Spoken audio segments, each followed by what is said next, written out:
بسم اللہ الرحمن الرحیم۔ السلام علیکم ورحمۃ اللہ وبرکاتہ۔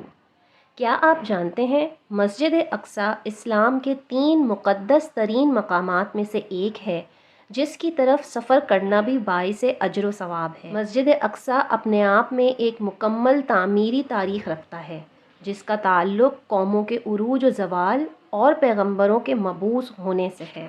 مسجد اقصی ہم مسلمانوں کے لیے قبلہ اول کی حیثیت رکھتا ہے جس کی طرف رخ کر کے نبی پاک صلی اللہ علیہ وآلہ وسلم اور آپ کے صحابہ نے 1.5 سال تک نماز ادا کی اور یوں لوگوں کو یہ پیغام دیا کہ اسلام کوئی نیا دین نہیں ہے بلکہ یہ دین ابراہیمی ہی کی ایک شکل ہے جو حضرت موسیٰ علیہ السلام اور حضرت عیسیٰ علیہ السلام کی تعلیمات کو پھر سے زندہ کرنے توریت اور انجیل کے پیغام پر عمل پیرا ہے۔ واقعہ معراج اس بات کی دلیل تھی کہ بیت المقدس سے اسلام کا کتنا گہرا تعلق ہے اور نبی پاک صلی اللہ علیہ وآلہ وسلم کا تمام انبیاء کرام کی امامت کروانا ایک غیر معمولی واقعہ تھا۔ غرض یہ کہ یروشلم اسلام، عیسائیت اور یہودیت دین و مذہب میں مقدس ترین مقام ہے۔ یہ علاقہ پیغمبروں کا مسکن رہا ہے جہاں بے شمار نبی مبعوث کیے گئے۔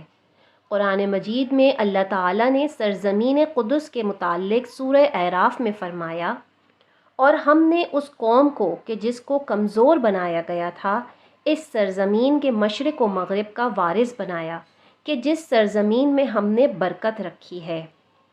اسی طرح سورہ اسراء میں اللہ پاک نے فرمایا، وہ ذات جو لے گئی اپنے بندے کو ایک رات میں مسجد حرام سے مسجد اقصی تک کہ جس کے ارد گرد ہم نے برکت رکھی ہے۔ ان آیات میں جس بابرکت سرزمین کا ذکر کیا گیا ہے وہ بیت المقدس اور اس کے گرد و نواح کے علاقے ہیں۔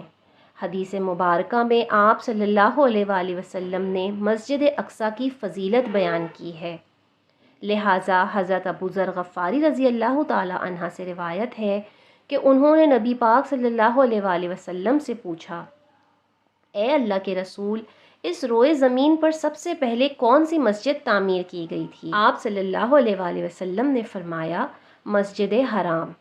انہوں نے پھر پوچھا، اس کے بعد کون سی مسجد تعمیر کی گئی؟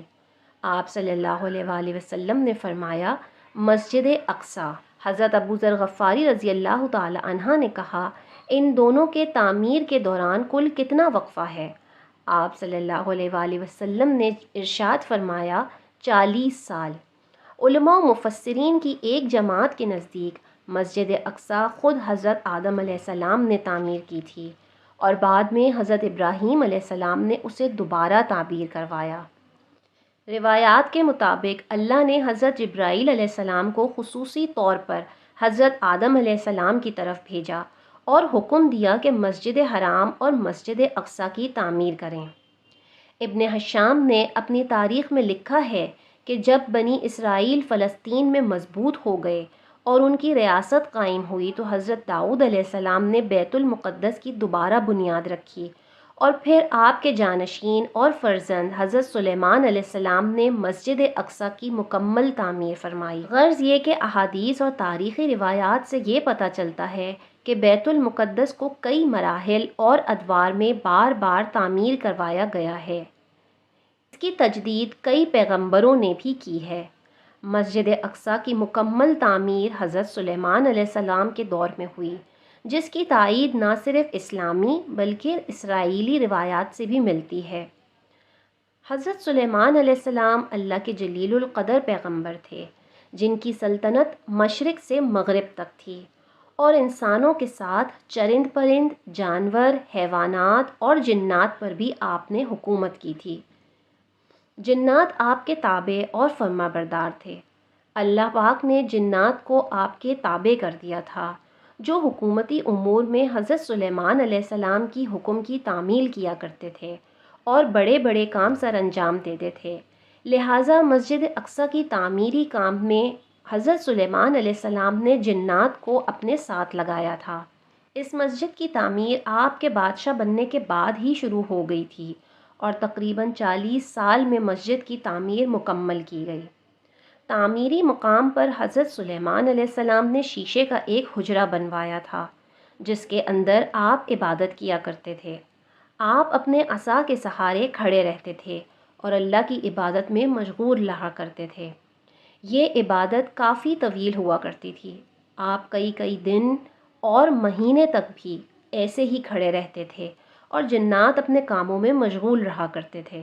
جب حضرت سلیمان علیہ السلام کو یہ علم ہوا کہ جلد ہی آپ کی وفات ہونے والی ہے، تو آپ نے اللہ سے دعا کی کہ کوئی ایسا معجزہ صادر ہو جائے کہ ان جنوں کو آپ کی وفات کا علم نہ ہو اور وہ اسی طرح اپنے کاموں میں مصروف رہ کر مسجد کی تعمیر مکمل کر دیں۔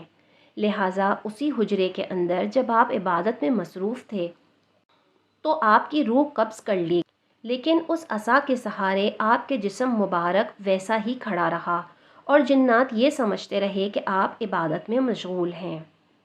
دراصل پیغمبروں کے جسم مبارک کبھی نہیں سڑتے اور نہ ہی زمین کی مٹی انہیں کھا سکتی ہے۔ اس روئے زمین پر جتنے بھی انبیاء آئے ہیں، آج بھی ان کے جسم قبر مبارک میں صحیح و سالم موجود ہیں اور غیب سے انہیں رزق مل رہا ہے۔ لہٰذا حضرت سلیمان علیہ السلام وفات کے کئی سالوں بعد تک اسی مقام پر عصا کے سہارے کھڑے رہے۔ جب اس عصا کو دیمک کھانے لگی اور وہ لاٹھی کمزور ہو گئی تو آپ کے جسم مبارک زمین کی طرف جھکنے لگا، اور جب جنات کو یہ علم ہوا کہ حضرت سلیمان علیہ السلام کی وفات ہو چکی ہے، اس واقعے کو اللہ پاک نے سورہ نبا میں یوں بیان فرمایا ہے: پھر جب ہم نے ان پر موت کا حکم بھیجا تو جنوں کو ان کی موت کا علم نہ ہوا، مگر زمین کی دیمک ان کی عصا کھاتی رہی، اور جب سلیمان زمین پر آئے تو جنوں پر وہ حقیقت کھل گئی۔ اگر وہ غیب جانتے تو اس خواری کی عذاب میں نہ ہوتے۔